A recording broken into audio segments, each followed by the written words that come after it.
जब गुलबिया ठकुराइन बन करके हमारा घरे आई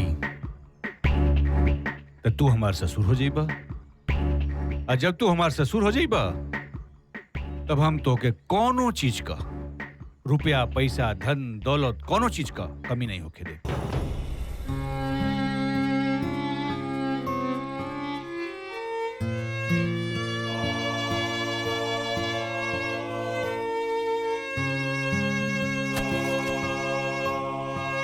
गोधन, यहाँ काहे बैठल बाड़ा?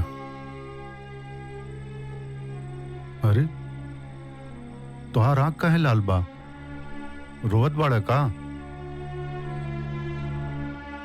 बतावा बेटा, तोहरा के कुछ कहले से का क्यों?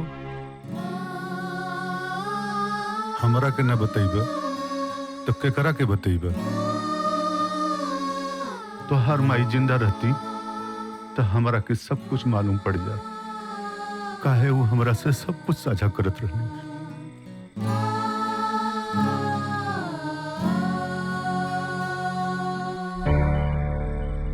ठाकुर साहब आज हमके बुलौले रहे।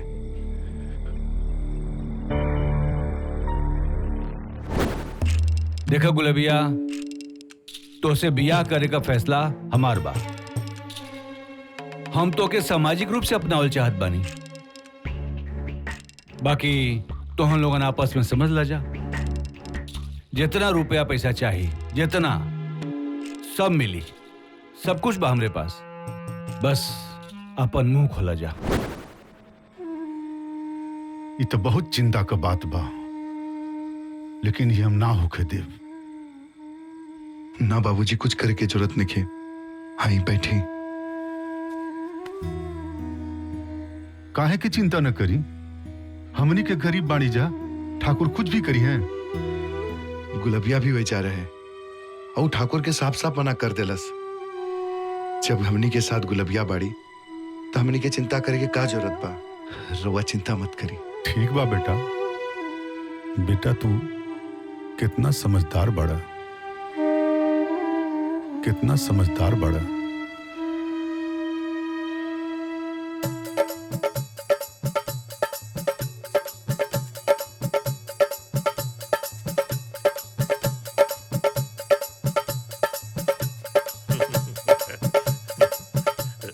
अरे ठाकुर साहब, आप यही जा?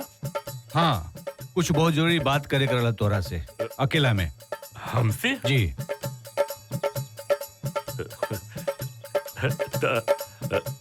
आई आई ठाकुर साहब, आई।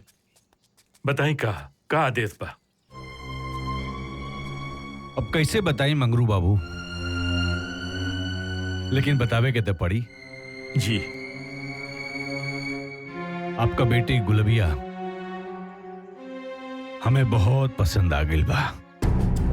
हम उसे बियाह कई चाहता नहीं। ई का कहता नहीं आप? अरे हम गरीबन के गर्दन पर राजपुताना तलवार मत रख।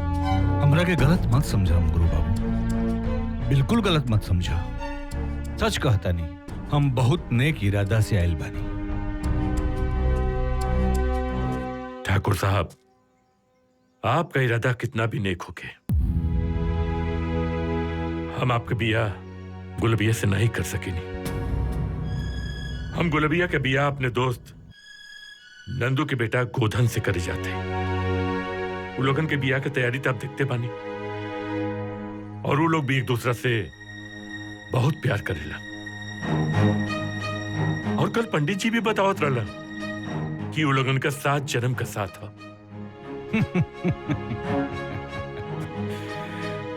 मंगरू बाबू, 7 जन्म का बात छोड़ दा,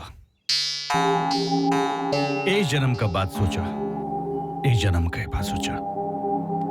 सुन ले बाने की तू शतरंज बहुत पसंद बा। जी। तब तो यो मालूम हुई कि शतरंज के खेल में कबो कबो प्यादा भी वजीर बन जाला। हाँ, तो वैसा ही तू ए टोला का मुखिया बन जीबा। आप का कहता नहीं, हमको समझ देखिए पहले। मंगरू बाबू, जब गुलबिया ठकुराइन बन करके हमारा घरे आई तो तू हमार ससुर हो जाइबा, और जब तू हमार ससुर हो जाइबा तब हम तोके कोनो चीज का, रुपया पैसा धन दौलत, कोनो चीज का कमी नहीं होके दे।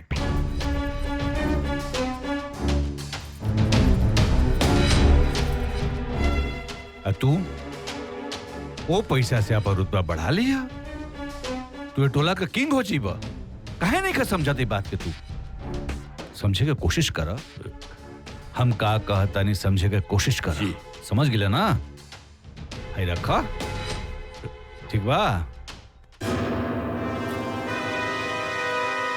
अब बात बाकी ड्रामा कैसे तैयार करे के बा ये तो के अच्छी तरह से मालूम बा। समझ गिला?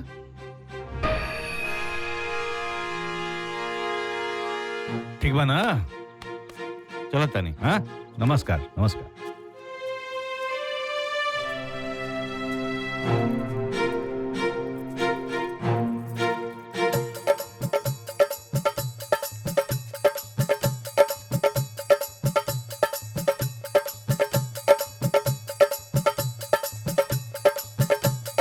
बैठा बैठा बैठा। वाह, बहुत बढ़िया, वाह। का बात भइल ठाकुर साहब से? कुछ नहीं। ठाकुर साहब हम लोग के बस्ती के मदद करे खातिर कुछ पैसा दे के घर पड़ा। बस ये बात भइला। हुस्न मातल वा तुहार जैसे शराब हो खेला, हुस्न मातल वा तुहार जैसे शराब हो खेला, देख के तोहरा के ही नियत खराब हो खेला।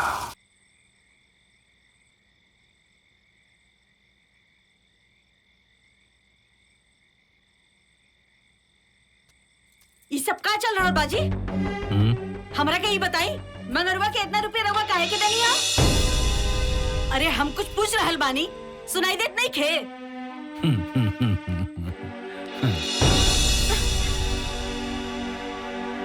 ऐसे का देख रहल बानी रवा? का रवा से हमरा कुछ पूछे के जाने हक नहीं खे का? बा, बहुत हक बा। तुहार हमरे शरीर पर, हमरे आत्मा पर, हमरे मन पर बहुत हक बा। लेकिन हमके लगता कि तोहरे ऊपर हमार कोई हक नहीं बा। अरे नाना जी, जितना हमार रवा के ऊपर अधिकार बा उतना ही हमरो ऊपर रवा के अधिकार बा। रवा हमरा से कुछ पूछ सकीला, जान सकीला।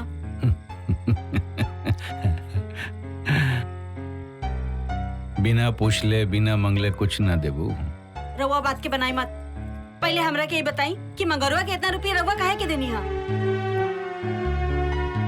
अरे ठकुराइन, समंदर से एक अंजुरी पानी निकल जाई तो का कम हो जाई?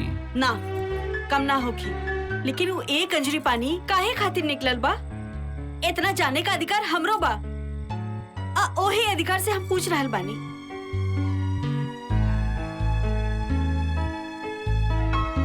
रवा के का लागता? रवा हमरा से कुछ ना बताए तो हमरा के मालूम ना पड़ी?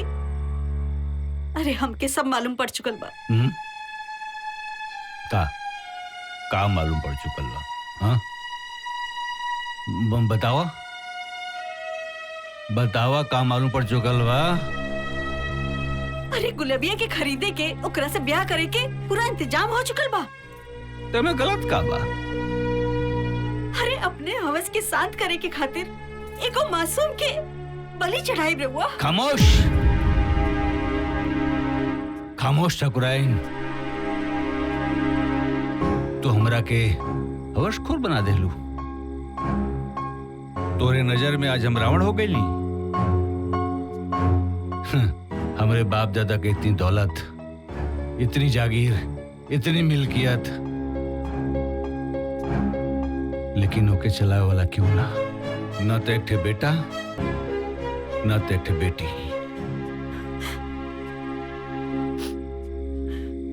हम तो उसे का मांगत रहले? हाँ? सिर्फ एक ठे औलाद? वो भी तो तू ना देलू। हाँ? हमरे पास जवन कुछ बा, वो केकरा खातिर के बा? के कर सुख भोगी? अब तू कहत बाड़ू कि हम अपन हवस के शांत करे खातिर गुलबिया के शिकार बनावता नहीं। छी छी बा तोहरे सोच पर।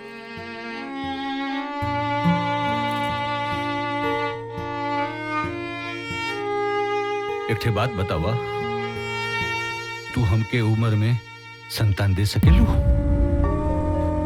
बोला बोलत काहे निखू?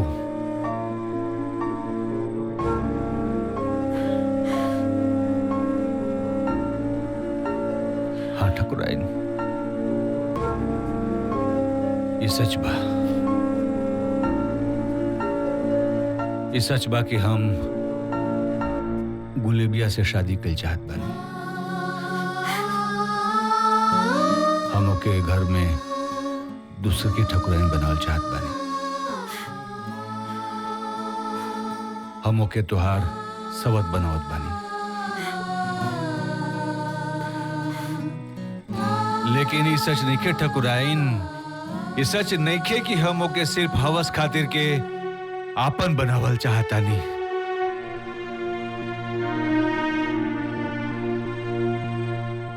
हमसे गलती भइल बा। वो गलती का हमके एहसास भी बा, लेकिन अब कुछ ना हो सकेला। तीर कमान से निकल जाला तो वापस नहीं आवेला ठकुराइन। हमें तो से सब बतावे के चाहत रहे, लेकिन हम तो के बिना बतौले सब कैली।